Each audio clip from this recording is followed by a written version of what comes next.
5월이 가정의 달입니다. 그럼에도 불구하고 가정에 대한 말씀을 한 주 뒤로 연기하면서까지 오늘 본문을 들고 나온 이유부터 설명을 해야 될 것 같습니다. 우리가 2주 전에 4월 17일 날 부활주의를 맞이하면서 그때 요한복음 20장 부활의 주께서 처음 만나 주신 막달라 마리아, 그 막달라 마리아가 주님인 걸 아시면서 그때 라보니,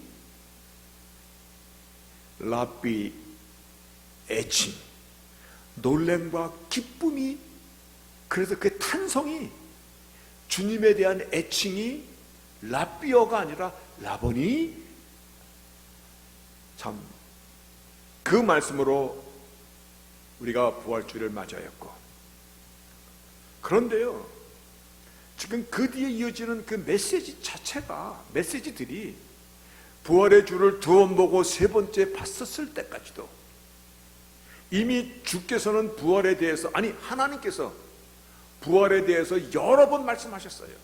구약에서는 사건들을 통해서, 예를 들어서 요나가 고래의 뱃속에서 3일 낮밤을 보내면서, 그래서 예수님께서 너희들이 표적과 기사를 구하나 요나의 그 표적밖에는 보여줄 것이 없노라. 또한 창세기 22장에 보면은 아브라함이 이삭을 모리아 산으로 바치러 갔을 때 3일 길을 바라보면서 이미 죽은 목숨인데 살아서 돌아오는 그 사건들을 통해서 부활의 주를 보여주셨고, 또한 시편 16편 그리고 110편에서는 직관적으로 부활의 주를 이미 보여주셨고, 예수님 자신께서 제자들에게 여러 번 내가 죽을 것이고 그리고 3일 후에 다시 살아나겠어 여러 번 말씀시켰음에도 불구하고 제자들이 주의 부활에 대해서 전혀 생소한 것처럼, 전혀 예상하지 못했던 것처럼 오늘 그 말씀을 부활주의를 보내면서 24일, 4월 24일 지난주죠. 그리고 오늘 말씀까지 함께 부활과 연결될 말씀을 통해서 의미를 살펴보고자 하는 것입니다. 그런데 여기서 우리가 한번 생각해 볼 것이 있습니다. 우리도 부활주의를 해마다, 어쩌면 지금 이 자리도 주일 예배를 드리는 이 자리도 부활을 기념하는 그 자리임에도 불구하고 우리의 신앙 여정 속에서, 우리의 인생 여정 속에서 부활의 주와 나와의 관계를 마치 제자들처럼 예수님께서 여러 번 말씀해 주셨고 부활의 주를 직접 뵈면서까지도 결국은 제자들이 어떻게 반응하였냐면, 에라 고기나 잡으러 가자. 세 번째 부활의 주께서 디베라 바닷가까지 찾아오신 지난주의 말씀을 함께 기억할 때 우리도 그러지 않는가? 우리도 부활의 주를 여러 번, 이제는 말씀으로, 적어도 해마다 부활 주일 그 시즌 되면은 꼭 들려주는 말씀에도 불구하고, 그리고 오늘 이 주일의 이 시간도 부활의 그 주를 기념하는 날임에도 불구하고 우리도 부활과 우리의 관계를 생소하게 여기고 살고 있지는 않은가? 그래서 지금 계속 부활에 연관된 말씀을 함께 살펴보고 있는 중에 있습니다. 주께서 불안과 근심에 쌓여 있는 제자들, 그래서 결국은 고기나 잡으러 가야 되겠다라고 낭망했던, 그래서 낙향하고 있는 그 제자들을 찾아오셨을 때에 주께서 그물을 오른편에 던지라, 그리고 숯불에 생선과 떡을 구워서 그들과 조반을 함께 나누시더라. 오늘 이 말씀 속에 하나님의 완전하신 보호와 하나님의 완전하신 케어가 들어있음을, 그래서 우리가 그 남아있죠? 그물을 오른편에 던져라. 숯불에 생선과 떡을 준비하시고 조반을 나누심으로 말미암아 하나님의 완전하신 보호와 준비하심을, 그래서 perfect protection 그리고 perfect provision에 대해서, 그러니까 주님께서 제자들에게 찾아오셔서 하셨던 그 메시지를 통해서 오늘도 부활과 우리와의 관계를 똑같은 메시지를 주시고 있는 이 부분들을 지난주 말씀으로 나누었습니다. 오늘 말씀을 함께 연결해야 될 이유가 뭐냐면, 우리말은 끝까지 들어봐야 합니다. 부활과 연결된 확실한 이 메시지를 이해하지 못한다면 우리는 어쩌면 오늘 모여서 드리는 이 주일 예배의 의미 뿐만 아니라 재림에 대한 하나님의 약속, 그리고 부활신앙으로 살아가는 우리들의 인생관과 인생 가치관에서 바르게 정립할 수 없기 때문에, 마치 제자들이 부활의 주를 여러 번 뵀음에도 불구하고 그들이 디베라 바닷가로 다시 고기 잡으러 가고 말았던 그 전철을 우리도 어쩌면 부활의 메시지에 대해서 분명한 관을 갖고 있지 못하면 우리도 그와 같이 입으로는 부활의 신앙을 얘기하지만 정작 부활의 신앙으로 살지 못하는 그와 같은 전철을 밟을 수 있기 때문에 오늘 다시 한번 부활에 연관된 말씀을 나누고자 가정의 달 5월 첫 주를 다음 주로 미루고 오늘 본문을 같이 나누고자 합니다. 그래서 오늘 말씀이 너희는 나의 증인이 되리라. You will be my witness입니다. 오늘 이 말씀을, 물론 본문에 나오는 말씀인데, 그런데 마음 가운데 사실은 이 제목 말고 이렇게 썼으면 어떨까? New faith, 새로운 국면. 이 faith라는 이 단어는 스테이지 혹은 스텝, 새로운 국면이라는 의미입니다. 다시 말하여 부활로 인하여서 새로운 국면이 우리 앞에 펼쳐지고 있다는 것입니다. 새로운 국면이 펼쳐지기 때문에 금요일 해질 때부터 토요일 해질 때까지라는 그 안식일의 날짜 개념이 이미 올드 스테이지가 되고, 이제 새로운 국면으로 주일, 오늘 주님께서 부활하신 이 날을 우리가 주의 날로 정하고 주의 날로 지키는 것, 이 모든 것들도 새로운 스테이지가 열렸기 때문입니다. 그리고 이 새로운 스테이지가 열렸기 때문에 다시 오실 주님이 지금 진행형으로 과정 가운데 있고, 우리가 살아가는 오늘은 주님의 부활하심과 다시 오실 재림의 주 요 가운데서 오늘을 맞이하고 있는 것입니다. 설명이 조금 길었죠? 여기까지가 서론입니다. 자, 지금 주께서 나는 부활이요 생명이니 나를 믿는 자는 죽어도 살겠고 무릇 살아서 나를 믿는 자는 영원히 죽지 아니하리라. 이 말씀이 얼마나 엄청난 선포입니까? 정말 이 말씀, 나를 믿는 자는 영원히 죽지 아니하리라, 이 부활의 신앙에 대한 말씀이 나의 삶을 주장하고 있다면 우리의 삶이 얼마나 능력 있는 삶이 될 것인가, 우리의 삶이 얼마나 힘 있는 삶이 될 수 있는 것인가, 함께 내 자신들을 돌아볼 수 있기를 바라겠습니다. 왜냐하면 우리가 부활의 신앙으로 살아가는 자들이기 때문입니다. 그렇죠? 우리가 부활의 신앙으로 살아가는 자들이기 때문에 우리에게 주어진 하나님의 약속이 무엇인가, 이 약속의 말씀을 통해서 우리가 얼마만큼 우리의 인생을 펼쳐갈 수 있는가를 함께 생각하면서 부활과 연관된 우리의 삶의 내용들을 오늘 이 시간에 함께 나누고자 합니다. 지금 제가 New Phase라는 그 단어를 썼는데 그 뒤에다가 이거는 새로운 국면이다, 이거는 새로운 스테이지다 라는 이 말씀을 계속 쓴 이유는, 하나님께서 인간을 구원하시고자 우리와 같은 인간의 몸을 입으시고 이 땅에 오시고 다 목적을 이루신 뒤에 이제 영원전부터 계셨던 당신의 원래 자리로 가시는 그때의 역사적인 사건을 기록한 것이 오늘 본문입니다.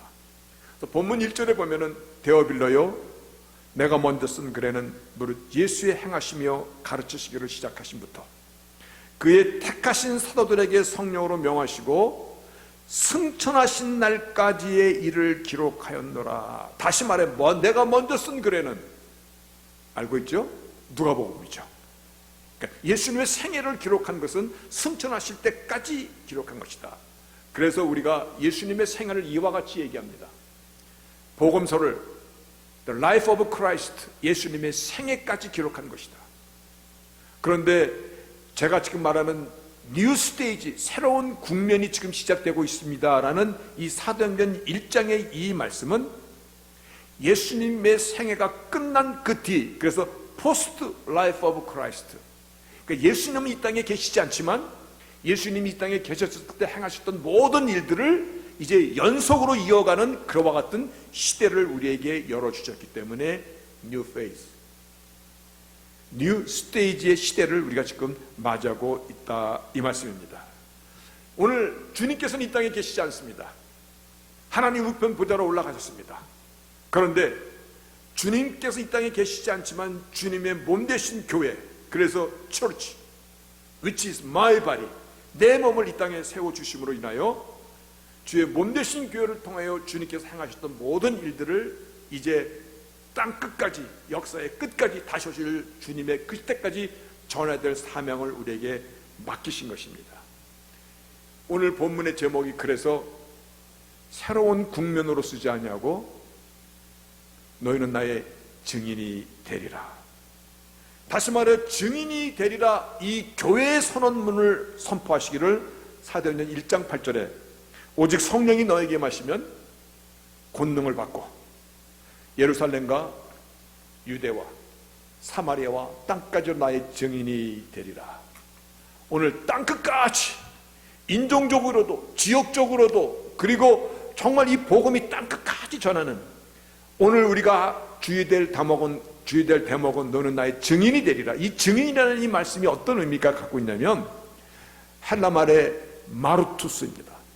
영어의 martyr, 다시 말하여 우리말로 순교라는 것입니다. 너희가 나를 증거하는데, 예수를 증거하는 데 있어서 너희는 나의 증인이 되리라. 너가 원튼 원치 않던 하나님이 그와 같이 만들어 가시겠다는 것입니다. 처음부터 예수님께서 제자들을 부르실 때 내가 이제 너희를 사람을 낚는 어부가 되게 하리라. 마찬가지로 오늘 성령이 너희에게 임하시면 너희가 권능의 결과 나의 증인의 삶을 살게 되리라. 우리가 지금 어떠한 국면에, 어떠한 시대에 살아가고 있습니까? 증인된 삶의 시대를 저희들이 살아가고 있는 것입니다. 이 증인된 삶은 어디부터 우리에게 주어졌냐면 부활의 주로부터 우리에게 주어지고 부활의 주께서 우리에게 주신 명령이고, 이 부활의 이거를 기념하시고자 주일날 예배를 드리는 것이고, 새로운 국면으로 우리에게 주신 미션이 이제 땅끝까지 이르러 부활의 증인으로 우리를 사용하시는 것이 오늘 이 시대의 하나님의 미션이고 우리에게 준 사명인 것입니다. 우리의 역사는, 오늘에까지 이 역사는 바로 너는 나의 증인이 되리라, 증인의 역사입니다. 예수님의 12 사도들이 다 순교로 삶을 갔습니다. 물론 가룟 유다는 빼는 것이죠. 그 중에서 마지막까지 요한계시록을 기록한 사도 요한만 자연사였고 나머지 모든 사도들이 다 주의 증인의 삶으로, martyr, 순교의 삶으로, 증인의 사역으로 끝을 낸 것이 역사의 기록입니다. 뿐만 아니라 이방인의 사도로 불림을 받은 사도 바울도 디모데후서 4장 6절에 보면은 관제와 같이 내가 부음이 되고,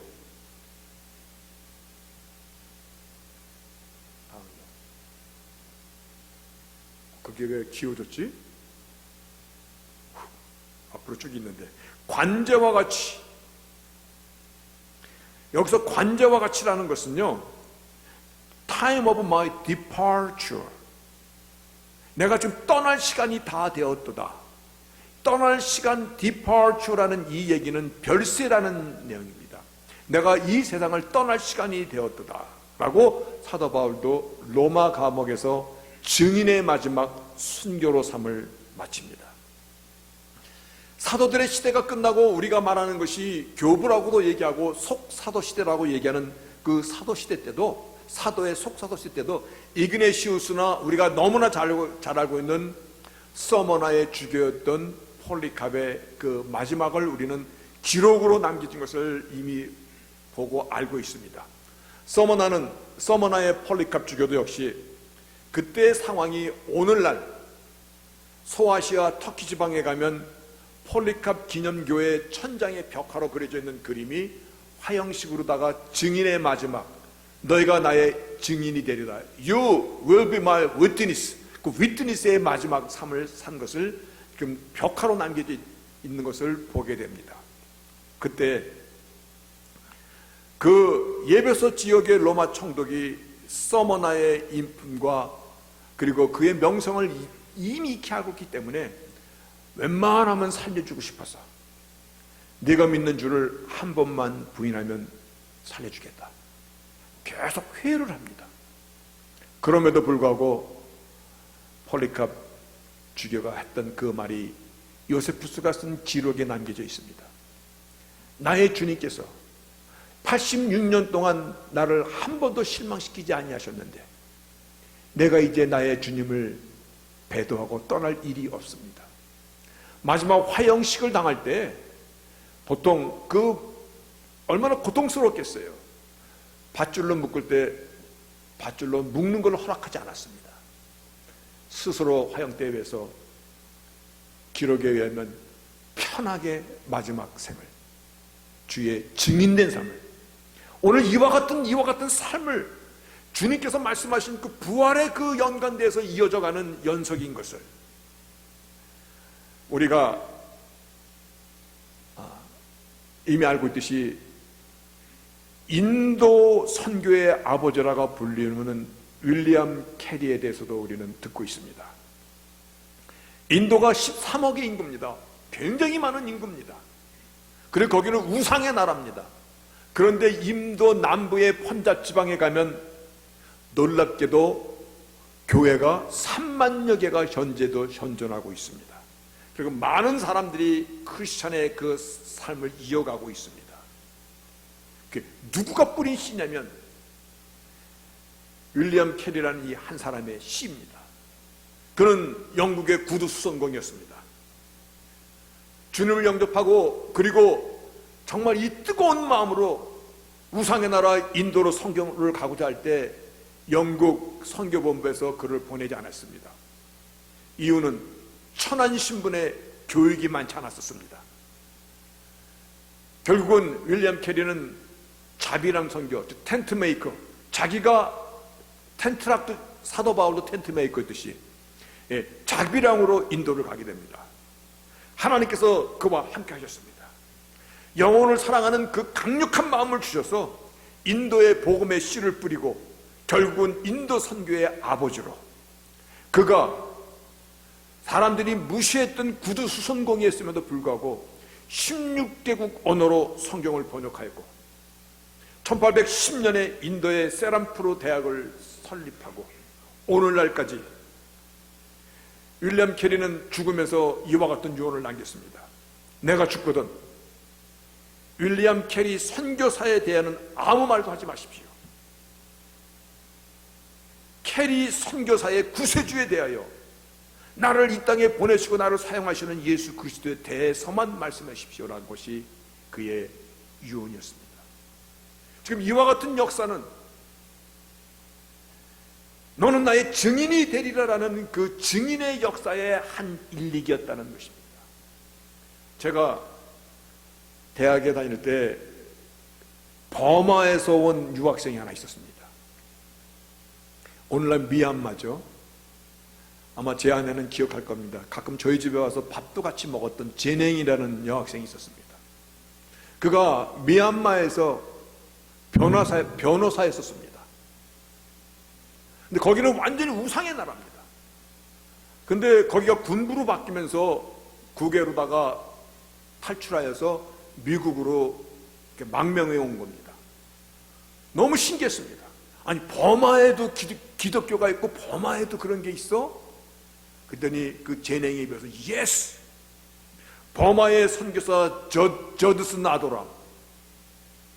저드슨 아도람이 뿌린 그 씨앗 때문에 그 우상의 나라에도 복음이 씨가 떨어지고, 그래서 그때 주님을 영접하고 자기 가족 대대로, 그리고 본인이 크리스찬으로서 그 압제된 사회에서 살아갈 수가 없어서 망명을 신청하고 미국에 와서 신학 공부를 하는 여학생을 만났던 적이 있습니다.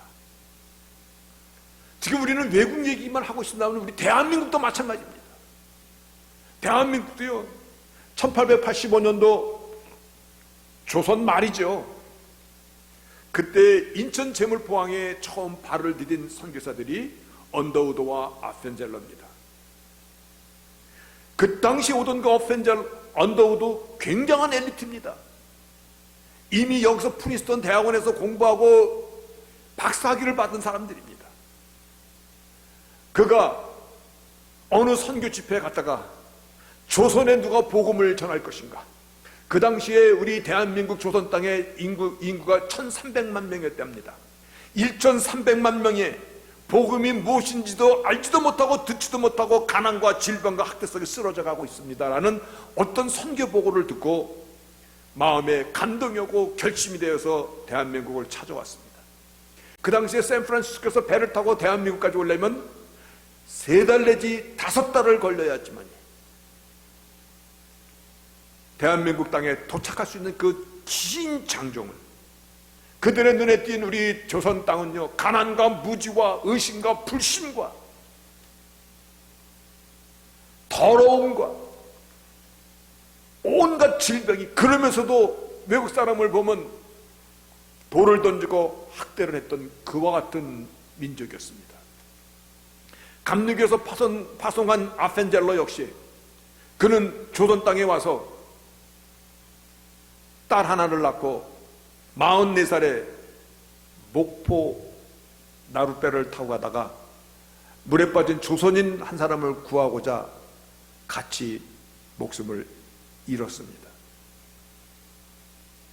무엇이 그들을 이렇게 만든 것입니까?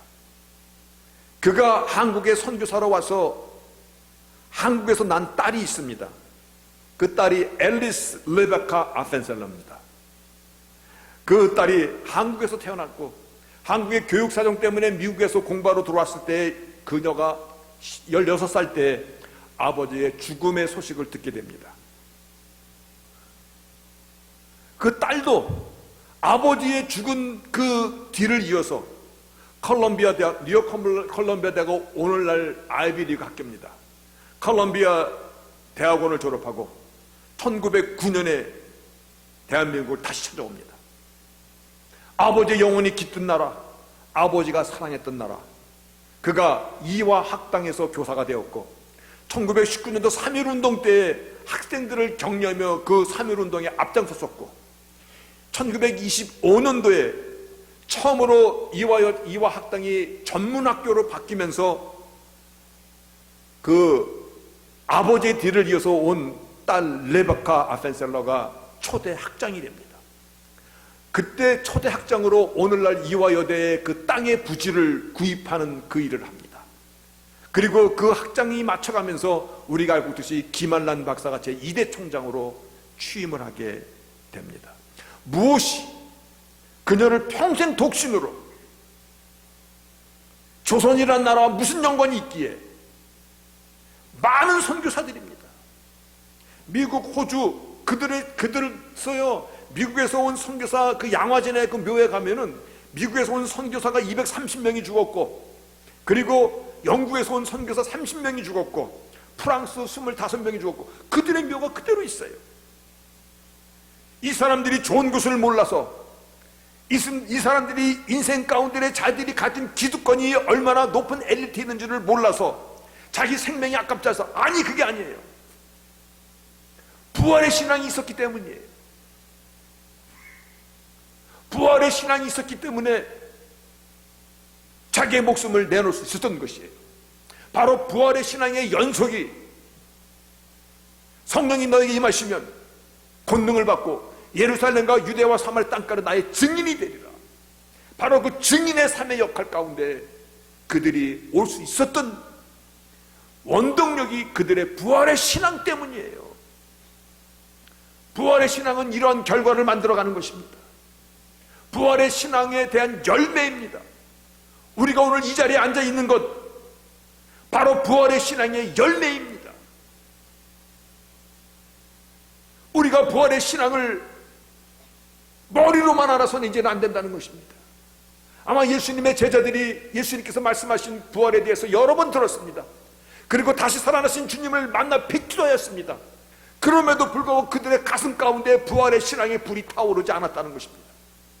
어쩌면 우리도 부활의 신앙에 대해서 매주 주일날마다 모이고 부활절 때도 모이고 고난주일 때도 모이고 그럼에도 불구하고 이 부활에 대한 이 연관이 어디까지 이어지는가?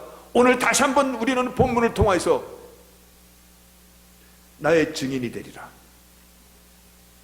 오늘 이 말씀 앞에 우리 자신들을 세워갈 수 있어야 될 것입니다.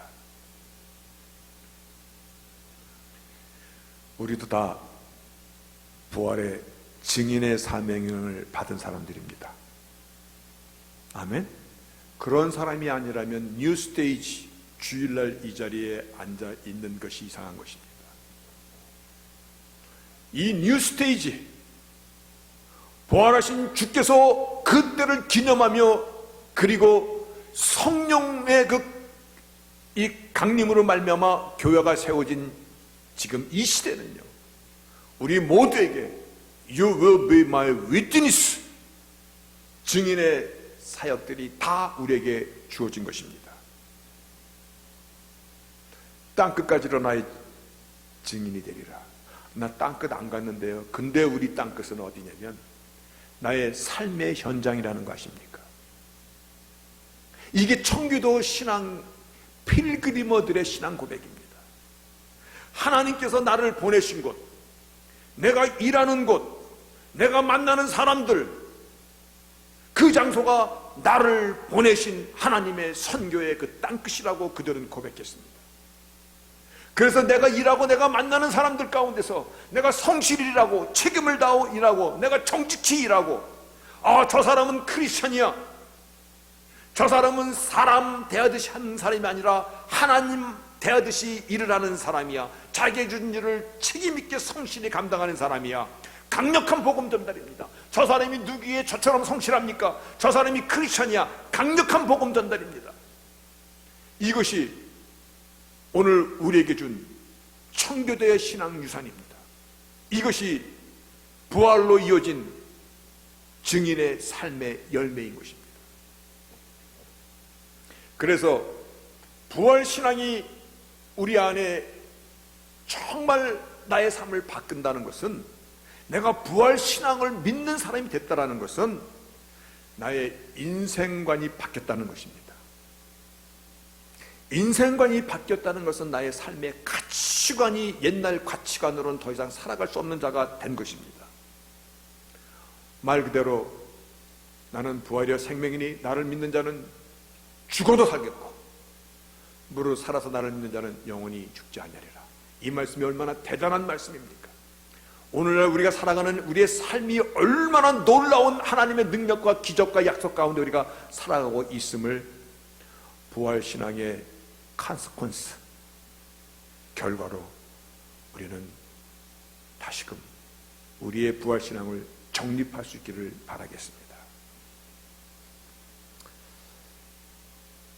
고난주간을 보낼 때 예루살렘의 딸들아, 이제부터는 나를 위해 울지 말고 너와 내 자녀를 위해 울라. 부활의 그 엄청난 현장 속에서 라본이 기쁨과 탄성으로 주님에 대한 애칭이 튀어나왔던 막달라 마리아. 내 손으로 주님을 못자국 난 그 손목과 옆구리를 만져보지 않고는 나는 믿지 못하겠다라는 그 자리에 없었던 도마에게 두 번째 나타나셔서 너는 나를 보는 거로 믿느냐 보지 못하고 믿는 자는 복이 있도다. 그럼에도 불구하고 디베라 베닷가로 고기나 잡으러 가자 하고 그들이 절망하고 낭망하고 실망하여서 불안과 이런 두려움으로 자기들의 원위치로 돌아갔던 그들에게까지 그럼에도 찾아왔던 주님, 오늘 네가 나를 사랑하느냐라고 몇 번씩 물어보시면서 마지막 이 땅을 떠나시는 주님께서 너는 나의 증인이 되리라, 증인이 되리라. 처음에도 말씀드렸듯이 너희는 이제 사람을 낚는 어부가 되리라. 오늘 그 사람을 낚는 어부의 새로운 국면이 나의 증인이 되리라. 하나님은 나의 인생에 절대적으로 개입하셨습니다. 나를 위해 죽어주신 것뿐만 아니라, 나를 위해 살아나신 것뿐만 아니라, 나를 위하여 나의 인생에 절대적으로 개입하셔서 하나님의 증인된 삶을 살게 하시는 것이 하나님의 구원의 계획입니다. 믿으십니까? 그리고 그 하나님은 영영이 나의 하나님이십니다. 나를 믿는 자는 영원히 죽지 않으리라. 어떻게? 주님과 함께 영영이 살아가는 자이기 때문에 그와 같습니다. 오늘 말씀 9절에 10절 11절에 말씀을 마치시고 저희 보는 데서 올라가시니 구름이 저를 가리워 보이지 않게 하더라. 올라가실 때 사람들이 얼마나 놀랐겠어. 여러분과 저가 그 자리에 있었다면 얼굴이 어떻게 변했을까? 오 권사님, 우리가 그 자리에 있어서 주님이 감난산에서 그대로 승천하시는 걸 그대로 보고 있으면 우리가 눈이 어떻게 변했을까? 눈 얘기하니까 눈 밑으로 까는 분 있네. 눈이 아마 이만했을 거야. 아, 이게 무슨 일인가? 부활의 주를 뵈면서도 그때 신호집은 두 천사가 이 갈릴리 사람들아 뭘 그렇게 열심히 보느냐, 올라가신 이대로 오시리라. 그래서 우리는 오늘 다시 오실 주님의 그때를 기다리는데 무엇으로 기다립니까? 재림. 무엇으로 기다립니까? 부활의 신앙으로 주님을 기다리는 것이 오늘 우리들의 상태입니다. 내가 서 있어야 될 자리인 것입니다. 오늘 여기까지 부활의 주일에 연관된 말씀을 마치고자 합니다. 여러분, 부활절 행사가 아무리 호화롭게 펼쳐진다 해도 부활절을 기념하는 것이 아닐 수가 있습니다. 제자들이 마치 몇 번씩 주를 보고도 또 바닷가로 고기나 잡으러 갔듯이 오늘 다시 한번 부활이 우리에게 주는 메시지를 붙잡아야 될 줄로 믿습니다. 언젠가도 말씀드렸듯이 분당교회 이찬수 목사님이 대한민국에서 가장 크고 의리의리하다라는 새 예덴 교회 장로들, 목사들 다, 장로교회 목사님들 다 모여있는 자리에서 그가 이와 같은 설교가 오늘 우리에게 가슴을 칩니다. 목사님들, 우리 이제 그만합시다. 우리 이제 그만 좀 합시다. 예배가 이렇게까지 화려해야 합니까? 이 엄청난 건물이 50년 뒤에 술집으로 변하지 않는다고 어떻게 장담할 수 있습니까? 유럽의 대리석으로 지은 그 대성당, 그 건물을 그때 얼마나 의리하게 졌냐면 면제부를 팔면서까지, 주의 이름을 팔면서까지 지었던 그 건물들이 오늘날 술집으로 변하고 빙고 게임하고 노름장으로 변하는데 우리 이제 그만합시다. 사도 바울이 갈라디아 교회에게 보낸 그 당부의 말씀이 다른 복음을 주의하라고, 복음 아닌 다른 복음을 주의하라고. 오늘날 우리가 형식화되고 너무 세련되고 엔터테인먼트화되고, 왜 그렇게 합니까? 사람들이 그걸 좋아해. 오감을 만족시켜주는 것이야. 사람들은 더 신나는 것을 찾습니다. 더 화려한 것을 찾습니다. 더 자극적인 것을 찾습니다. 더 멋있는 것을 찾습니다. 유명한 사람이 오면 난리가 납니다.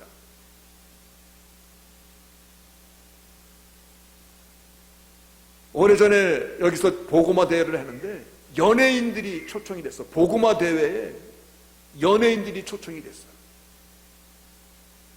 근데 그때 제가 기억하는 것이 연예인들 많이 왔는데 허준호? 그러한 그러니까 연예인들이 많이 왔어. 얼마나 웃긴 현상이 벌어진지 아십니까? 집회가 복음화 대회 집회가 7시부터야. 저녁 7시부터 5시부터 교회 앞에 쫙 사람이 나래비를 섰어. 여러분 그런 집회 본 적 있습니까? 집회 7시에 하는데 5시부터 교회 문 앞에 사람들이 줄을 쫙 서 있어. 예수님 만나러 그 사람들이 그렇게 뜨거운 마음으로 왔습니까? 아니요. 연예인 얼굴 보려고. 앞에 앉아서 연예인 얼굴 보려고. 가까이서 보려고. 사인 받으려고. 환호 지르려고.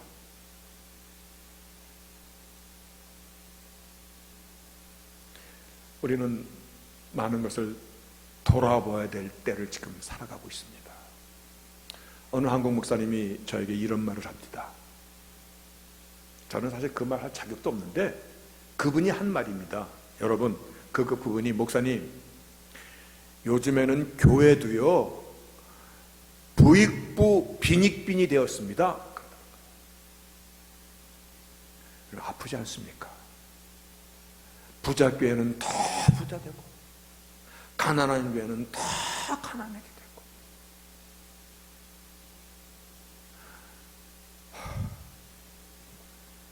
사람들이 가난한 교회에 옵니까? 부담이 돼서 안 와요. 시스템도 없어서 안 와요.